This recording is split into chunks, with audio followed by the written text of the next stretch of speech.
Hello बच्चों, कैसे हो आप सब।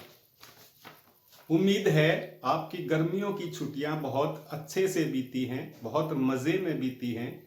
गर्मियों की छुट्टियों के बाद एजुकेशन एरिना खरखौदा ब्लॉक में आपका पुनः स्वागत है और मैं उम्मीद करता हूं कि सभी बच्चे अपने घर पे स्वस्थ होंगे। आज हम जैसा कि छुट्टियों के बाद का जो हमारा सिलेबस है उसको शुरू करते हैं। अभी पूरा देश कोरोना महामारी से ग्रस्त है। महामारी दिन पे दिन बढ़ती जा रही है। अतः अभी स्कूल खुलने के बारे में कोई निश्चित तिथि घोषित नहीं की गई है। अतः मेरा आपसे अनुरोध है कि आप सभी इस ऑनलाइन टीचिंग को बिल्कुल ध्यान से देखें और इसी से सब कुछ ग्रहण करने की कोशिश करें। कक्षा 8 के लिए आज का हमारा टॉपिक है प्रायोगिक ज्यामिति। क्या है? प्रायोगिक ज्यामिति। इसमें हम चतुर्भुजों की रचना करना सीखेंगे। इससे पहले मैं आपको बता दूं, कक्षा 7 में आपने त्रिभुजों की रचना करनी सीखी थी और त्रिभुजों की रचना करने के लिए आपको उसके 3 अवयवों, त्रिभुज के 3 अवयवों की आवश्यकता होती थी। उन्हीं से हम त्रिभुज बना पाते थे, चाहे 2 भुजा हो, 1 कोण हो। इसी प्रकार आज हम सीखेंगे कि चतुर्भुज कैसे बनाए जाए। अब चतुर्भुज उसके नाम से ही क्लियर है। चतुर्भुज एक 4 भुजाओं की बंद आकृति है। इसको बनाने के लिए हमें कम से कम 4 अवयव चतुर्भुज के अवश्य चाहिए। लेकिन यदि हम एक अद्वितीय चतुर्भुज बनाना चाहते हैं, यूनिक चतुर्भुज बनाना चाहते हैं, तो उसके लिए मैं आपको बता दूं, हमें 5 अवयवों की जरूरत है। इस चैप्टर में हम 5 प्रकार के विभिन्न चतुर्भुज बनाना सीखेंगे। उनमें पहला है जब चतुर्भुज की 4 भुजाएं और 1 विकर्ण दिया हुआ हो, ऐसा चतुर्भुज।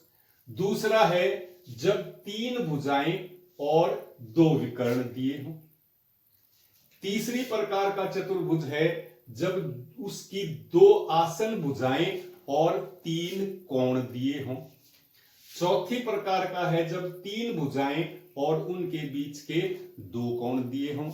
और 5वीं प्रकार का चतुर्भुज है विशिष्ट प्रकार के चतुर्भुज, जैसे वर्ग, आयत, समचतुर्भुज इत्यादि। तो आज हम अपने इस चैप्टर की एक्सरसाइज 4.1 करेंगे, जिसमें हमें दिया है ऐसे चतुर्भुज की रचना करना जब उसकी 4 भुजाएं और 2 विकर्ण दिए हुए हों। तो आइए हम अपनी एक्सरसाइज 4.1 शुरू करते हैं, जिसमें हमें ऐसे चतुर्भुजों की रचना करनी है जिनकी 4 भुजाएं और 1 विकर्ण दिया हो। इसको हम एक एग्जाम्पल से सीखने का प्रयास करते हैं। जैसे हमारे पास एक्सरसाइज 4.1 में एक प्रश्न दिया है। क्या है वो प्रश्न? कि एक चतुर्भुज ABCD की रचना कीजिए। कैसे चतुर्भुज की? ABCD की रचना। अब हमें पता है अगर मैं AB लूंगा तो वो उसकी भुजा होगी, BC भी उसकी भुजा होगी, CD भी उसकी भुजा होगी और DA भी उसकी भुजा होगी। यदि मैं एक छोड़ के एक लूं, एक छोड़ के एक पॉइंट लूं, तो वो उसके विकर्ण होंगे। तो अब इसमें AB दिया है, AB हमें दिया है 4.5 सेंटीमीटर AB की लंबाई। BC 5.5 सेंटीमीटर भुजा है ये भी। CD ये भी भुजा है 4 सेंटीमीटर। AD या DA कह लें उसको, AD दिया है 6 सेंटीमीटर। और एक हमें दिया है AC। अभी मैंने आपको बताया था यदि एक पॉइंट छोड़ के, एक बिंदु छोड़ के एक लें तो वो उसके विकर्ण होते हैं। तो AC हमारा दिया है 7 सेंटीमीटर। अब इसको बनाने से पहले हम इसकी एक रफ स्केच, रफ आकृति बना के देखेंगे।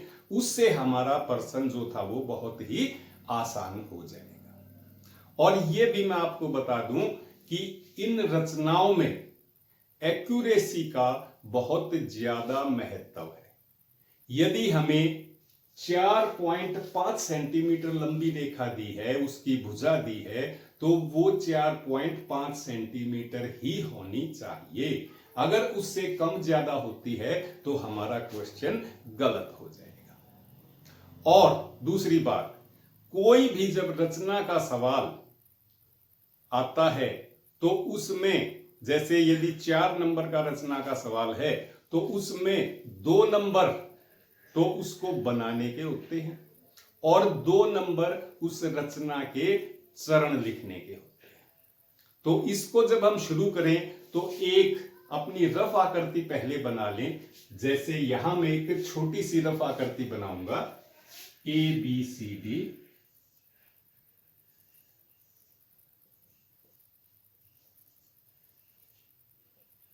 और AC हमारा विकर्ण दे रखा है इसमें। और इस आकृति के मैं माप भी लिख लूंगा। AB 4.5 centimetre, BC 5.5 centimetre, CD 4 centimetre और AD 6 सेंटीमीटर। और ये विकर्ण हमारा AC जो है 7 सेंटीमीटर। अब इस रफ आकृति को देख के मैं अपनी जो आकृति हमने, जिस प्रकार का विशिष्ट चतुर्भुज हमने बनाना है, उस चतुर्भुज की रचना करेंगे। सबसे पहले मैं एक रेखा AB फुटे से नाप के 4.5 सेंटीमीटर लंबी खींचूंगा। आप भी ऐसे ही कीजिए। एक रेखा 4.5 सेंटीमीटर जिसका नाम AB, फुटे से नाप के।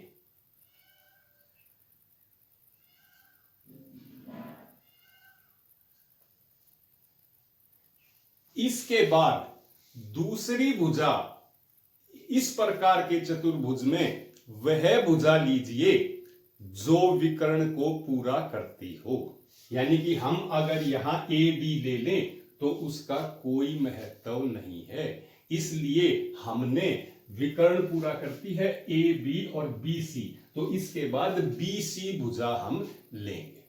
उसके लिए क्या करें, अपने प्रकार को तैयार करें। प्रकार में अच्छी पेंसिल डाल लें, बिल्कुल नुकीली, और प्रकार को फुटे के ऊपर 5.5 सेंटीमीटर चौड़ा खोल लें। 5.5 सेंटीमीटर चौड़ा खोल के और B को केंद्र मानकर एक 5.5 सेंटीमीटर की चाप लगा लें। चाप का मतलब है B बिंदु पर प्रकार की पिन रखें और पेंसिल का मुंह ऊपर की तरफ रखें और 5.5 सेंटीमीटर की एक चाप लगा लें, आर्क लगा लें।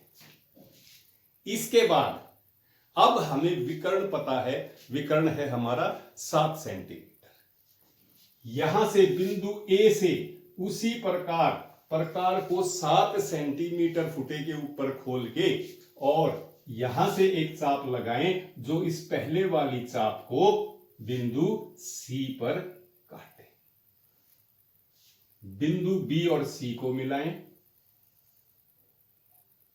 और बिंदु A और C को भी मिला दें। यह है हमारी 5.5 सेंटीमीटर और ये AC जो विकर्ण था ये है 7 सेंटीमीटर।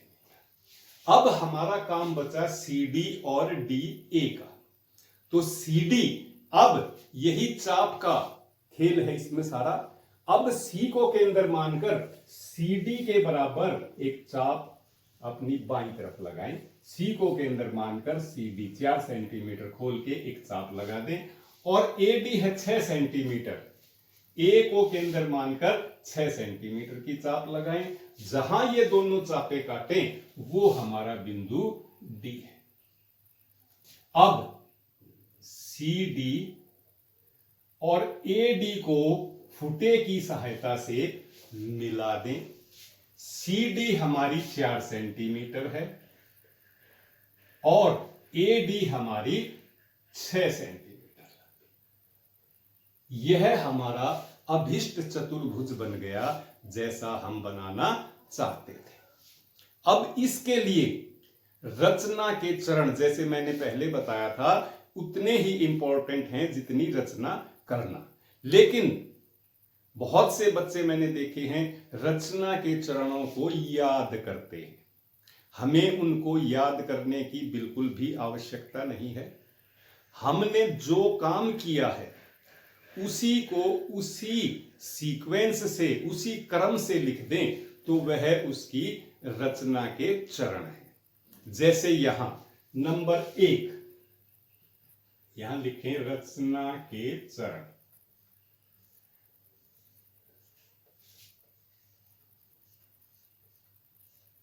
नंबर 1 क्या किया था हमने? सबसे पहले एक रेखाखंड एक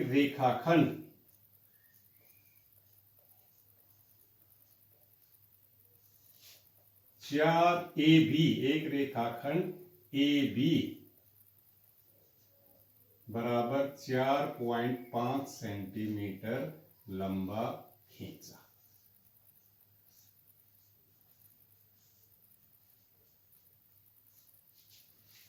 इसके बाद दूसरा काम हमने क्या किया था? दूसरा काम किया था B को केंद्र मानकर, याद कीजिए आप, B को केंद्र मानकर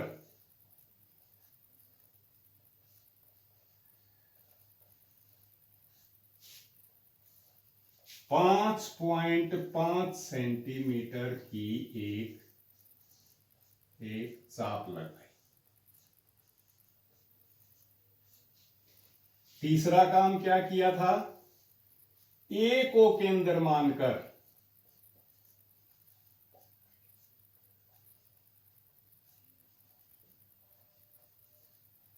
मानकर 7 सेंटीमीटर की एक चाप लगाई, जो पहली चाप को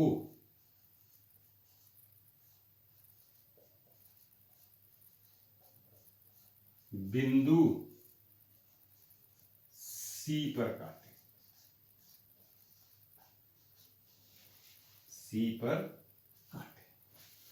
तीसरे के बाद हमारा चौथा जो पॉइंट था वो था, चौथा पॉइंट यहां लिखते हैं हम, या यहां लिखें, हम नीचे लिखेंगे, यहां जगह नहीं तो वहां साइड में लिख लिया। चौथा पॉइंट क्या था? C को केंद्र मानकर, अब चाप की ही बात है, C को केंद्र मानकर 4 सेंटीमीटर लंबी चाप लगाई।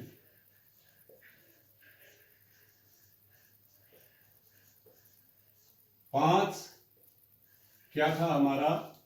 A को केंद्र मानकर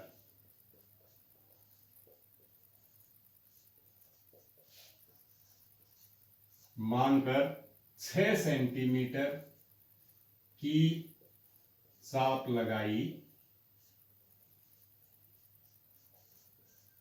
जो पहली चाप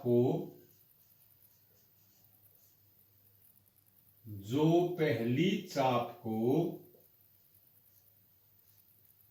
बिंदु D पर काटे।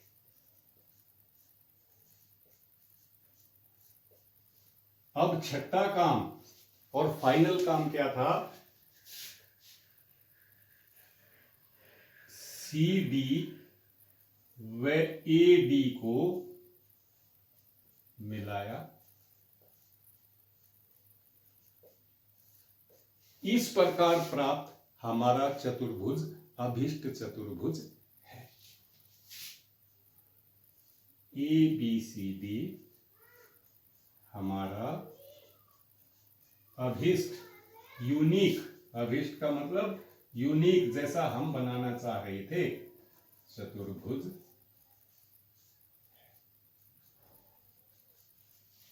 इसमें इस प्रकार से इस एक्सरसाइज में 4 सवाल दिए हैं और चारों सवालों को हम बड़ी अच्छी प्रकार से कर सकेंगे, इसमें हमें कोई परेशानी नहीं आएगी। तो आज का आपका होमवर्क है एक्सरसाइज 4.1 के सभी प्रश्न हमने करने हैं। धन्यवाद।